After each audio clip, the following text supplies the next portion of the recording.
Missile উৎক্ষেপণ, পারমাণবিক হুমকি, কট্টর নীতি আর কঠোর নিরাপত্তার বলয়ে ঘিরে থাকা, এভাবেই পরিচিত উত্তর কোরিয়ার নেতা কিম জং উন। বিশ্বের কাছে তিনি যেন মিসাইল ম্যান, কিন্তু এবার সেই কিমকে দেখা গেল এক ভিন্ন প্রেক্ষাপটে।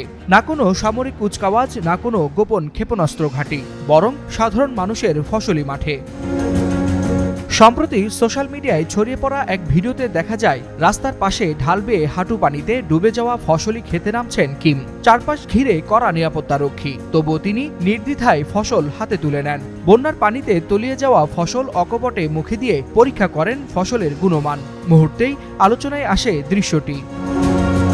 বিশ্লেষকরা বলছেন, কঠোর শাসনের আড়ালে কিম হয়তো দেখাতে চাইছেন অন্য এক চিত্র। তিনি জনতার নেতা, কৃষকের সাথী এবং ক্ষতিগ্রস্ত কৃষকের মনে সান্ত্বনা দিতেই এমন কাণ্ড। কিন্তু প্রশ্ন জাগছে, এটি কি নিছক প্রচারণা, নাকি খাদ্য সংকটে বিপর্যস্ত দেশের কৃষিকে ঘিরে নতুন কোনো কৌশল?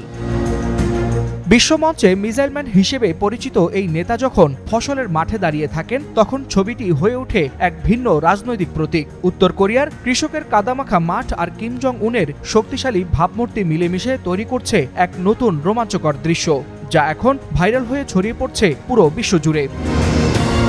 ওয়ালিউল হাসানাত, যুগান্তর নিউজ।